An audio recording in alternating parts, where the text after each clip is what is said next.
factory in that Hummer. Before I talked about Dearborn and the F-150, but that Hummer, my Lord, you guys, have you seen this vehicle? It weighs 3 times what my Corvette weighs.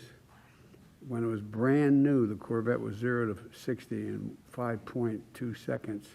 This is about 4.1. Actually, models up to 0 to 3 seconds. Oh. 0 to 60 in 3 seconds, yeah. Okay, I'm looking for a job, Mary.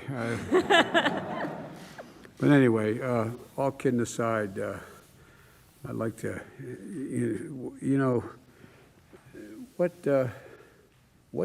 can you tell me about what the investments will make in this legislation would mean to your business and your business moving forward? Absolutely. Well, first of all, again, it is an honor to be here today and be able to speak about climate change and our aligned goals as it relates to converting to an all-electric future. And General Motors is committed to invest more than $35 billion to support electric vehicles and autonomous vehicles by 2025. Just yesterday, as you mentioned, we made an announcement to put $7 billion more into the state of Michigan for affecting 4 facilities, converting 1 plant to electric truck manufacturing, as well as 2 additional factories and then a battery plant.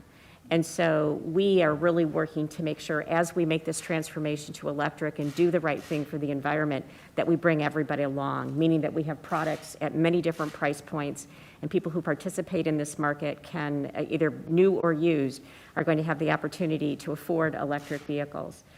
To do that, it takes a good public-private partnership.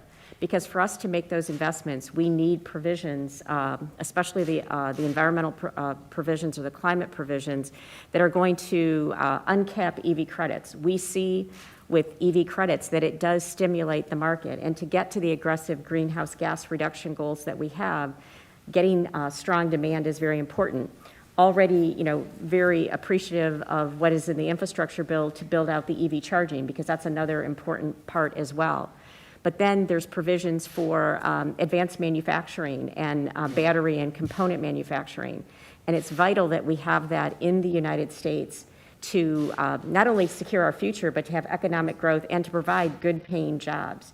So there are many provisions that are very important that are going to allow us to advance and accelerate the move to electric vehicles. So we look forward to working with you and Congress, not only for the EV tax credit and the advanced manufacturing credits, but also the CHIPS Act.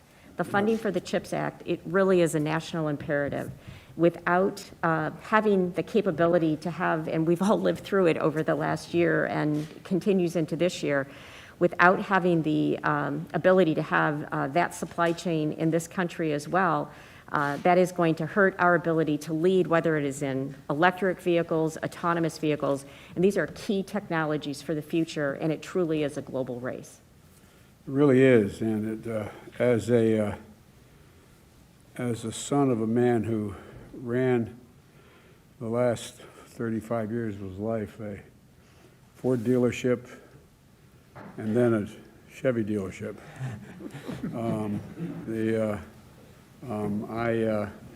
you're going to make a lot of difference in people being able to make a living again.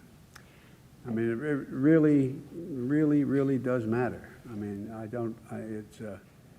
it's consequential, and at any rate, but I thank you for being here and what you have to say. Now, Brian? Yeah, Mr. President, with your permission, we're going to shift to the next section. We're going to ask the press to leave, and we're going to focus on going down into some of the human capital pieces of this. I'd ask Josh and Thashunda and Enrique to come in. And Josh, we were hoping to start with you.